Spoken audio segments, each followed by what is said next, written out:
आइए, सुनिए, देखिए, समझिए सनातन सत्य। जैसी दृष्टि वैसी सृष्टि, दृष्टि विज्ञान। कुदरत, कुदरती रचना एवं कुदरत के कानून से शाश्वत सुख की प्राप्ति। जोधपुर के परम पूज्य महात्मा उपासक प्रोफेसर डॉक्टर सोहन राज तातेड़ के निर्देशन में सनातन सत्य। जैसी दृष्टि वैसी सृष्टि, दृष्टि विज्ञान।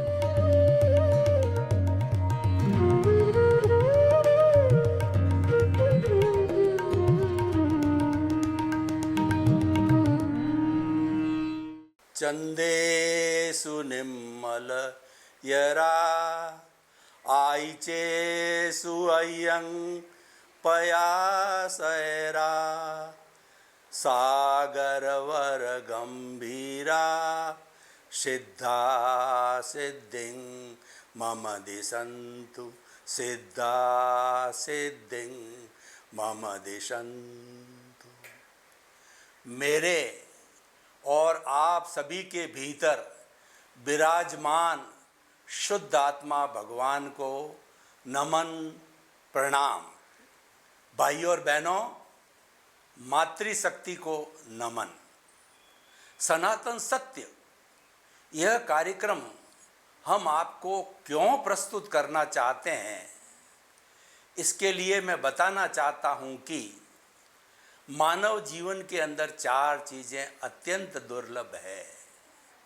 मानव जीवन का मिलना, ईश्वर की वाणी सुनने का अवसर मिलना, ईश्वर की वाणी में श्रद्धा होना और ईश्वर की वाणी को आत्मसात करना। और जिसने ये चारों ही प्राप्त कर लिए हैं उसका जीवन सफल है। मानव जीवन दुर्लभ क्यों कहा गया है? क्योंकि मनुष्य ही एक ऐसा प्राणी है जो संपूर्ण ज्ञान को प्राप्त कर सकता है। संपूर्ण ज्ञान का अर्थ हो गया केवल ज्ञान। 360 डिग्री के ज्ञान को केवल ज्ञान कहते हैं। और जब यह ज्ञान कोई भी इस औदारिक शरीर वाला मनुष्य प्राप्त कर लेता है तो इस औदारिक शरीर के अंदर वह स्वतः ही भगवान ईश्वर परमात्मा बन जाता है। मनुष्य ही एक ऐसा प्राणी है जो कि परमात्मा बन सकता है, क्योंकि हमारे भीतर जो आत्मा विराजमान है उसमें परमात्मा बनने की अर्हता है। अब हम परमात्मा कैसे बने, उसके लिए हमें सनातन सत्य, यूनिवर्सल ट्रुथ, सार्वभौम सत्य की आवश्यकता रहती है कि what is the ultimate reality of this ब्रह्मांड, of this cosmos, of this world. वो हम सनातन सत्य के माध्यम से आपको देना चाहते हैं। और ये हमारा सनातन सत्य कुदरत, कुदरती रचना और कुदरत के कानून पर आधारित है। जो सारा ब्रह्मांड है वह कुदरत है। और इस कुदरत के अंदर जो 84 लाख जीवा योनि के प्राणी जो जिनके बर्थ प्लेसेस हैं और आत्मा की संख्या अनंत है, वो उसका सनातन सत्य प्राप्त करके और वो शाश्वत सुख को प्राप्त करते हैं। ऐसा सुख जिसके बाद कभी दुख आता ही नहीं है। अतः हम उस शाश्वत सुख को प्राप्त करने के लिए सनातन सत्य कार्यक्रम देते हैं। आज का हमारा विषय है आयुष्य कर्म की मीमांसा।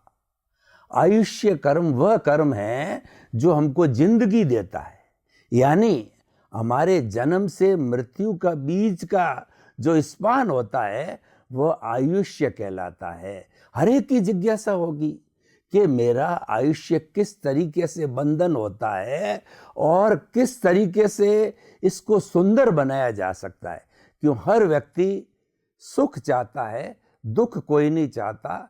हर व्यक्ति अच्छा जीवन जीना चाहता है, बढ़िया से बढ़िया जीवन जीना चाहता है, तो वो सारा आयुष्य के अधीन होता है। व्यक्ति को कितना ही बड़ा कार्य करना हो, लेकिन उस आयुष्य के भीतर भीतर कर लिया जाता है तो वह कार्य संपन्न हो जाता है। स्वामी विवेकानंद केवल 36 वर्ष तक जिंदे रहे, क्योंकि ये नियति का योग था। नियति नहीं, उनका आयुष्य कर्म इतना ही था। लेकिन 36 वर्ष में उन्होंने इस चराचर जगत को, इस दुनिया को वो दिया कि 150 वर्ष तो हमने उनकी जन्म शताब्दियाँ मना दी है, और न मालूम आगे आने वाले समय में हमारी जनरेशन जो है कितनी शताब्दियाँ मनाएगा। ऐसा ठोस ज्ञान दिया, ऐसा आत्मविज्ञान दिया, ऐसा सनातन सत्य दिया कि वह कभी बदलता नहीं। सनातन सत्य भूत भविष्य वर्तमान में कभी नहीं बदलता है, क्योंकि यह कुदरती रचना और कुदरत के कानून से जुड़ा हुआ होता है। और हम सनातन सत्य आपको क्यों देना चाहते हैं? इसीलिए देना चाहते हैं कि आपको शाश्वत सुख मिले, या उसकी नींव लग जावे, आने वाले जन्मों में आपको शाश्वत सुख मिले, ताकि आपको किसी दुख का सामना न करना पड़े। तो आयुष्य कर्म की हम बात करते हैं तो ऐसा विधान है कि मैं मान करके चलता हूँ, विद एजम्पशंस। मैथमेटिक्स की कैलकुलेशन विद एजम्पशन की जाती है। तो आयुष्य कर्म के निर्धारण के लिए मैं जो एजम्पशन मानकर चलता हूँ, और देखिए मूल कर्म 8 है। 4 कर्म घाती कर्म है और 4 अघाती कर्म है। घाती कर्म हमारी आत्मा की घात करते हैं, आत्मा का गला घोंटते हैं और आत्मा को मुक्ति की ओर नहीं जाने देते। और 4 जो कर्म हैं जो शरीर से जुड़े हुए हैं, हर बार नया शरीर मिलता है, हर आयुष्य के साथ में नया शरीर मिलता है। नरक गति, तिर्यंच गति, मनुष्य गति, देव गति, एकेंद्रिय, द्वेंद्रिय, त्रियेंद्रिय, चतुरेंद्रिय, पंचेंद्रिय, किसी का भी शरीर मिल सकता है। और जो लोग शाश्वत सुख के करीब पहुंच गए होते हैं, उनको मुक्ति मोक्ष सिद्ध शिला भी मिलती है। उसके बाद में कुछ करना शेष नहीं रहता है। शाश्वत सुख में ईश्वर बन करके और वो सिद्ध शिला में भगवान के रूप में विराजमान हो जाते हैं। तो देखिए उन 4 कर्म जो कि शरीर से जुड़े हुए हैं, उसमें से जो है हमारा एक आयुष्य कर्म आता है, वेदनीय, आयुष्य, नाम, गोत्र, और जो है वो हमारा वेदनीय कर्म। तो ये 4 कर्म जो है ये हमारे शरीर से जुड़े हुए हैं, और 4 जो आत्मा से जुड़े हुए हैं, ज्ञानावर्णीय, दर्शनावर्णीय, मोहनीय और अंतराय। इसकी चर्चा हम अलग से करेंगे। तो आज हम आयुष्य कर्म की बात करते हैं। तो आयुष्य कर्म का निर्धारण कैसे होता है? ये आत्मा इस शरीर के अंदर जो आई है, ये इस जन्म का आयुष्य साथ लेकर के आई है, और उससे एक क्षण भी जो है अतिरिक्त जो आयुष्य वो भोग नहीं सकती है। अब देखिए ये तो जो है रहा हमारे इस जन्म का, लेकिन इस जन्म का आयुष्य के बाद अगले जन्म का आयुष्य का जब तक निर्धारण नहीं होगा, तब तक ये आत्मा इस शरीर को छोड़ के जा नहीं सकती। और देखिए कि जो कुदरत का कानून क्या है, सनातन सत्य क्या है, कि जो पिछले जन्म में आयुष्य का निर्धारण कर दिया गया है, उसके समाप्त होते होते नए आयुष्य का निर्धारण होना आवश्यक है। उसके बिना ये आत्मा शरीर छोड़ नहीं सकती। तो उसका विधान क्या? एजम्पशन लेता हूँ, मान लीजिए मेरा या किसी का टोटल जो है 90 वर्ष का आयुष्य है। एजम्पशन, पता किसी को नहीं रहता है कि मेरी उम्र कितनी है। 90 वर्ष मैंने माना, तो अगला जो आयुष्य का बंद होगा वह पहले 2/3, 90 का 2/3 का अर्थ हो गया 60। फर्स्ट 60 ईयर्स के अंदर आयुष्य का निर्धारण नहीं होता विद एजम्पशन, और 60 जो ही संपन्न हुए उसके एक अंतर मुहूर्त बड़ी टेक्निकल टर्म है हमारे धार्मिक ग्रंथों में। उसका अर्थ होता है कि मिनिमम साइड पकड़ें तो वह एक समय, यानी आँख पलक झपते ही असंख्य समय निकल जाते, यानी वो नेग्लेजिबल टाइम होता है। और अधिकतम जो उसका टाइम अंतर मुहूर्त का होता है वह 48 मिनट्स का होता है। तो इस टर्म को आपको समझना ज़रूरी है। अंतर मुहूर्त बार बार आएगा, तो अंतर मुहूर्त के अंदर जो है जैसी उसकी भावना है, जैसी उसकी प्रतिष्ठा है, क्योंकि कर्म का बंधन भावों से होता है, क्रिया से नहीं होता है। उस समय में जैसे भाव है, जैसे विचार है, जैसा चिंतन है, ये सब जुड़ी हुई चीज़ें हैं, उसके अनुरूप जो है वो आयुष्य का निर्धारण हो जाता है। नरक गति, तिर्यंज गति, मनुष्य गति, देव गति, एकेंद्रिय, द्वेंद्रिय, त्रियंद्रिय, चतुरेंद्रिय, पंचेंद्रिय, जैसा जैसा हमारे भाव होते हैं वैसा आयुष्य का निर्धारण हो जाता है। अब मान लीजिए यहाँ पर दो परंपरा आती है। एक परंपरा ये मानती है कि एक बार आयुष्य का निर्धारण फिक्स हो गया तो उसके बाद के अंदर फिर वह कर्म तो 8 में से अलग हो गया, यानी आयुष्य वह फिक्स होगा, फिर दूसरी बार आयुष्य के निर्धारण की आवश्यकता नहीं रहती है, क्योंकि आयुष्य कर्म 8 कर्म में से एक ही ऐसा कर्म है जो कि एक बार ही बंधन होता है, एक बार ही जो है शरीर या आत्मा के साथ, कार्बन शरीर के साथ बनता है। और दूसरी मान्यता ये है कि क्योंकि अभी जीवन समाप्त नहीं हुआ है, अभी मृत्यु नहीं हुई है, तो जिस तरीके से हम पेपर एग्जामिनेशन में अटेंड करते हैं और 3 घंटे के पहले पहले अगर 2.5 घंटे में पेपर पूरा हो जाता है तो हमें एग्जामिनर को देना ज़रूरी नहीं होता है, हम उसमें आधा घंटा बैठ के करेक्शन कर देते हैं। तो दूसरी मान्यता ये कहती है कि अभी तक वो फिक्स नहीं हुआ है आयुष्य, उसको आगे जब अटेम्प्ट्स मिलेगी उसमें वह करेक्शन कर सकता है। कैसे? देखिए कि अब ये 60 इयर्स तो निकल गए, उसके बाद में 30 इयर्स को मानिए तो 30 इयर्स का 2 हिस्सा, मतलब 20 साल बाद 60 + 20 80 वर्ष संपन्नता पर जो फिर अंतर मुहूर्त के अंदर जैसे जैसे हमारे भाव, विचार, चिंतन है, उसके जैसी लेशिया है, उसके अनुरूप जो है हमारा जो है वह आयुष्य का निर्धारण हो जाएगा। अब पुराने वाला आयुष्य है उसके अंदर यहाँ करेक्शन दे करके नया बन सकता है। एक मान्यता के अनुसार तो कोई गुंजाइश नहीं है करेक्शन की, वह पक्का बन गया। दूसरी मान्यता के अनुसार हम करेक्शन दे सकते हैं। आगे चल के हम देखेंगे कि मान्यता दोनों अपनी अपनी जगह सही है। अब 2 चांस जो है हमारे हो गए, तीसरा चांस जो है फिर उसके बाद के अंदर 10 साल बचे, 10 साल का 2/3 करो, 6.6 ईयर की संपन्नता पर अंतर मुहूर्त में फिर आपके जैसे भाव होंगे, उसके अनुरूप जो है आयुष्य का निर्धारण होता है। आयुष्य के साथ में गति, जाति, इंद्रियां, ये सभी साथ साथ में निर्धारित हो जाता है। किस माँ की पेट में जन्म लेगा, किस समय में जन्म लेगा, मनुष्य बनेगा या पशु पक्षी बनेगा या कैसा बने, सब बातों का ये जो कर्म विज्ञान है ये प्योर मैथमेटिक्स है। हमारे कैलकुलेशन में गलती हो सकती है लेकिन कर्म विज्ञान परफेक्ट है, उसमें कोई गलती होने की कहीं कोई गुंजाइश नहीं होती, क्योंकि ये सनातन सत्य है। ये कुदरती रचना और कुदरत के कानून से जुड़ा हुआ है और कुदरत इतनी परफेक्ट होती है कि उसमें गलती की कोई गुंजाइश नहीं, क्योंकि सबकी मालिक ही कुदरत है, सबको बनाने वाली, सबका पालन पोषण करने वाली जो है वो कुदरत ही है। कुदरत के लिए कहा जाता है कि वो ऑपरेटर भी है, डिस्ट्रॉयर भी है और क्रिएटर भी है, तीनों ही। जैसे कि ब्रह्मा विष्णु महेश होते हैं, तो ब्रह्मा जी तो इस सृष्टि के अंदर किसी व्यक्ति का जो है वो जन्म वगैरह निर्धारण करते हैं, और विष्णु हैं वो जीव का पालन पोषण करते हैं, और जो महेश जी है वो महेश जी अगर सज्जन व्यक्ति है तो सपोर्ट करते हैं, दुर्जन व्यक्ति है तो उसको दंड देते हैं। तो ब्रह्मा विष्णु महेश जैसे जैसे करते हैं वही कुदरत है। किसी रूप में कहिए, कुदरत जो है हमारी माँ है, हमारा पालन पोषण करने वाली है।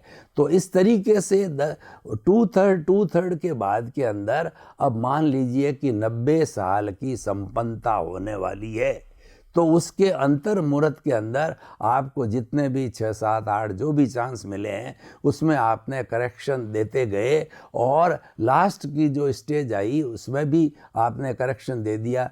तो जो अंतिम स्टेज है, अब अंतिम स्टेज को समझना है, यहाँ पर दोनों मान्यताएं आकर के और मिल जाती है कि अंतमति सो गति। और जो है हमारी धार्मिक ग्रंथों के अंदर बताया गया है कि जो जीव जिस लेशिया में मरता है उसी लेशिया में जन्म लेता है, यानी कि जब मौत आती है तो उसके पहले पहले हर जीव को, दूसरे जीव तो एक्सप्रेस नहीं कर पाते हैं, मनुष्य को धुंधला धुंधला दिखाई देने लग जाता है कि मैं अगले जन्म में मनुष्य बनूंगा कि बिल्ली बनूंगा कि गाय भैंस बनूंगा। उसको धुंधला धुंधला दिखता है अंतर्मुख, क्योंकि एक तो समय कम होता है, दूसरा ये शरीर छोड़ना होता है, और तीसरा इतना धुंधला होता है कि स्पष्ट कुछ दिखाई नहीं देता, उसको अध्ययन करने का समय नहीं मिलता है। तो अंतमति सो गति, और जो जीव जिस लेशिया में मरता है उसी में जन्म लेता है, ये दोनों मान्यता यहाँ आकर के मिल जाती है कि अगला जन्म का उस समय में निर्धारित हो चुका होता है, चाहे करेक्शन दिया हुआ हो या चाहे फर्स्ट सेकंड थर्ड अटेम्प्ट जो भी मिली हो, उसमें पक्का निर्धारण हो गया। तो पक्का निर्धारण होने के बाद में वो लास्ट वाली स्टेज में फाइनल हो जाता है, क्योंकि उस आत्मा को शरीर छोड़ना होता है। तो ये सारा आयुष्य कर्म का जो है निर्धारण के संबंधी है। अब हम थोड़ी चर्चा करेंगे कि आयुष्य जो बंधता है, चाहे करेक्शन देकर के बंधो, चाहे एक बार में बंधो, तो उस वक्त में भाव से क्या अर्थ है। देखिए कि हम 4 गति मानते हैं, एक तो नरक गति, एक तिर्यंच गति, एक मनुष्य गति और देव गति। नारकी के अंदर दुख ही दुख है, इतनी ठंडक कि -50 डिग्री, इतनी गर्मी के -150 डिग्री, यानी उबलने लग जाए तो वो उबलते हैं। जो नारकी के जीव होते हैं वो उबलते हैं, या कुछ नारकियों में इतनी ठंड है कि व्यक्ति तो मर जावे, वो टॉलरेट ही नहीं कर सकता है, यानी दुख ही दुख है। और नारकी के जीव जो है वो कपूर की तरह उनकी बॉडी होती, तो एक दूसरे को जो है नौचते रहते हैं। हमारे यहाँ भी कई देखा कि लोग नारकी के जीवन जीते हैं। आदिवासी, मैं किसी की निंदा नहीं करता हूँ, आदिवासी है या कम पढ़े लिखे लोग हैं, गंवारू लोग हैं, तो वो क्या नारकीय जीवन जीते हैं, तो आपस में लड़ते हैं, मारते हैं, पीटते हैं। उनमें क्या है कि कोई मानवता या सभ्यता नाम की चीज़ नहीं। जंगली लोग, जिनको जंगली लोग माना करता है, बिना कोई निंदा किए हुए मैं बताता हूँ कि वो लोग जिस तरीके से लड़ते हैं, तो हम कहते हैं ये नारकी का जीवन है। हमारे घरों में भी अगर प्रतिदिन, जिस दिन हस्बैंड वाइफ में या फैमिली मेम्बर्स के बीच के अंदर कलह होती रहती हमेशा, तो हम कहते हैं नारकी का जीवन जी रहे हैं। और जहाँ दुख ही दुख है, घर के अंदर पैसे का अभाव, रोटी का अभाव, और बीमारी आ जाती है, कलह हो जाती है, परेशानी होती है, वो क्या है, ये नारकी का जीव है। बेचारे जितने भी ये बेगर्स है, भिखारी, और कोई उसमें से लूले हैं, लंगड़े हैं, उनके गंदगी होती है, बीमारी होती है, खाने को नहीं है, मांगते हैं, ये क्या है, ये नारकी का जीवन है। वो सब कुछ यहीं दिखाई देता है। तो ये नारकी का जीवन का जो बंद होता है, यानी व्यक्ति जिस समय में आयुष्य का बंद करता है, निर्धारण में सारी चीज आती है कि वो कौन सी गति में जाएगा, कितनी इंद्रियों का बनेगा, और कितने वर्ष का आयुष्य होगा, और कौन से उसके माता पिता होंगे, सारा फिक्स हो जाता है, भाई बहन, माता पिता वगैरह। क्योंकि ये सारे जो है ये कर्मों का इतना परफेक्ट हिसाब है कि इस जन्म के अंदर हम जितनी प्रतिष्ठा, जितने भाव करते हैं, जितने कॉज डालते हैं, उन सब से कॉजल बॉडी इकट्ठी होती रहती है, और ये आगे से आगे चलती रहती है, और ये जन्म जन्मांतर के अंदर कैरी फॉरवर्ड होती है। और जो शरीर से जुड़ी हुई 4 कर्म जो मैंने बताए कि वेदनीय, आयुष्य, नाम और गोत्र, ये तो क्योंकि शरीर बदलता रहता है, इसीलिए ये 4 कर्म बदलते ही रहते हैं, और इसमें तो भोगे जाते हैं। देखिए कर्मों का बड़ा हिसाब है कि 4 अघाती कर्म तो भोगे जाते हैं, और हर शरीर के अलग अलग अघाती कर्म होता है। कल बिल्ली का शरीर होता है, बिल्ली की वेदना अलग होती है, और बिल्ली का खाना पीना सब कुछ अलग होता है। एक मनुष्य होता है तो मनुष्य की वेदना अलग होती है, आयुष्य अलग होता है, गोत्र अलग होता है, और लाइक दैट। इसीलिए ये तो हिसाब है, ये हिसाब तो इस शरीर का होता है, ये शरीर पूरा कर देता है। लेकिन जो ब्रॉड फॉरवर्ड होने की बात है, जो मुक्ति की बात है, और इस चेतना को जिस शरीर से बंधे हुए रहना होता है, चाहे अगला शरीर आए फिर अगला शरीर आवे, तो बंधे रहने वाले जो कर्म है वो घाती कर्म है। वो है ज्ञानावर्णीय, दर्शनावर्णीय, मौनी और अंतराय कर्म है। ये अलग अलग विषय है। तो देखिए कि हम बात कर रहे थे कि नरक गति का बंध कैसे होता है, कि व्यक्ति स्लॉटर हाउस चलाता है, पंचेंद्रिय वध करता है, और वो भी बड़ी दिलचस्पी के साथ करता है कि उसके अंदर भी उसको वेदना नहीं है, उसको घृणा नहीं है कि देखो मैं मेरे जैसे जीवों को मार रहा हूँ, गौ माता को मार देता है कोई हो, वो तो उसको कीड़ा मकोड़ा समान समझता है। उसके ऐसे लोगों के जो महाहिंसा करते हैं वो नारकीय जो है आयुष्य का बंद करते हैं, और जो इंटरेस्ट के साथ करते हैं उनको तो भारी नारकीय मिलती है, 7वीं नारकी तक मिल जाती है। देखिए कर्म जो बंधन करता है उसके अंदर प्रकृति, स्थिति, प्रदेश, अनुभाग, चारों चीज़ों का साथ में बंद होता है, अलग अलग से कुछ नहीं होता है। एट ए टाइम जैसी हमारी प्रतिष्ठा, जैसी हमारी भावना, जैसे हमारे भाव, वैसे सब एक साथ बंद हो जाता है। तो ये नरक गति और तिर्यंच गति जो हम पशु पक्षी पेड़ पौधे देखते हैं, ये क्यों बनते हैं? ये भी उसी आयुष्य कर्म से जुड़े हुए हैं। झूठा माप तोल, किसी को जो है दुकानदार है और देना उसको 1 किलो माल है 900 ग्राम दे देता है, और कपड़ा है 1 मीटर देता है तो 95 सेंटीमीटर ही दे देता है। इस तरीके से झूठा माप तोल, धोखाधड़ी, जालसाजी, झूठे पेपर बनाना, ठीक है ना, और इस तरीके से जितना भी धोखाधड़ी और षड्यंत्र रचना, किसी को मारने का, सुपारी देना आदि वगैरह, ये सारे काम है तिर्यंच गति के बंध के हैं। और वो भी जितना जितना इंटरेस्ट के साथ होता है वैसा वैसा वो तिर्यंच बनता है। वाइल्ड एनिमल भी बन जाता है, और दूसरा एकेंद्रीय वाले पशु पक्षी कहिए या पेड़ पौधे कहिए, सारे तिर्यंच गति में उसका बंद हो जाता है। और पहली हो गई नरक गति, दूसरी तिर्यंच गति, तीसरा मनुष्य गति। मनुष्य गति का बंध कैसे होता है कि भाई विनयशील है, सरल है, पाप भीरू है, किसी के दुख को देख करके उसके भीतर जो दया आती है, करुणा की भावना आती है, वो सहयोग, उसके पास साधन है तो करता है, नहीं तो भावना भी आना बड़ी बात है। देखिए कि सहयोग करना अलग बात है और भावना आना भी बड़ी बात है। हमें बड़ों के प्रति अच्छी भावना, जगत कल्याण की भावना, और जो है वो समस्त लोगों को सुख मिले, ऐसी भावना आने भी बड़ी बात है। करना तो और भी बड़ी बात है, लेकिन भाव आने के बाद किया जाता है। क्रिया जो है पहले भाव से बनती है, पहले भीतर जो है हमारा भाव चिंतन होना। कोई भी कार्य करने के पहले चिंतन आएगा, पहले भाव बनेगा। चाहे चार्ज करना हो, चाहे डिस्चार्ज करना हो, सारा हमारे विचारों के द्वारा होता है। इसीलिए कहा जाता है कि जो कुछ भी भुगतान चल रहा है उसके साथ मत जुड़ो, क्योंकि वो तो राग द्वेष का हिसाब चल रहा है। आप उसके साथ में जुड़ गए, यानी कोई व्यक्ति शराबी और शराबी की संगत कर ली तो आप भी धीरे धीरे शराबी बन जाओगे। तो जीवन भर जो भुगतान चल रहा है उस भुगतान से अलग रहो उसको, क्योंकि वो भुगतान आपका है, आपके भीतर चल रहा है, आप भोग रहे हो, आपका मन वचन काया भोग रहा है, लेकिन आप अलग हो और जो आपका मालिक है वो अलग हो। यही समझने की बात है कि मैं अलग हूँ, शरीर अलग है, शरीर जड़ है और मैं चेतन हूँ, शरीर नाशवान है, मैं तो अजर अमर हूँ। ऐसे शरीर कई आए और कई चले गए, ये तो पूर्व जन्म के कर्मों के भुगतान के लिए, हिसाब को पूरा करने के लिए मिला है। इसका काम अलग है, मेरा काम अलग है।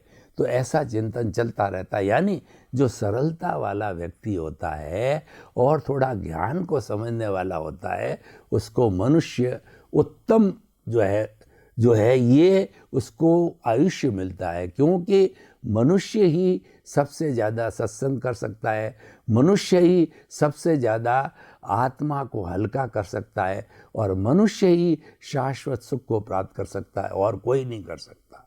चौथा है देवगति। अगर कोई व्यक्ति तपस्या करता है और लोगों की भलाई करता है, करुणा करता है, दान करता है और अच्छे अच्छे कार्य करता है, साधु है, सन्यासी है और हर वक्त जो है अपनी आत्म साधना में और प्रभु भक्ति में लगा रहता है, उसके पुण्य इतने इकट्ठे हो जाते हैं कि वह देवगति में जाता है।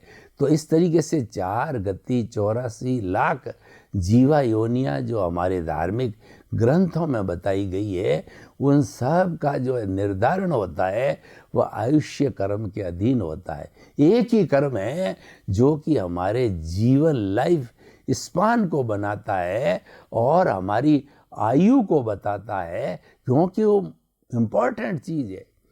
जो व्यक्ति काम कितना करेगा, जब जिंदा रहेगा उतना ही करेगा, मरने के बाद तो क्या करेगा। तो इसीलिए सारा इसका निर्धारण है कि कितने साल इस पुतले में, कितने साल इस शरीर में, कितने साल इस मन वचन काया रूपी पिंड के अंदर जो है उसको रहना है, जो है आत्मा को। तो ये सारा निर्धारण आयुष्य के अधीन होता है।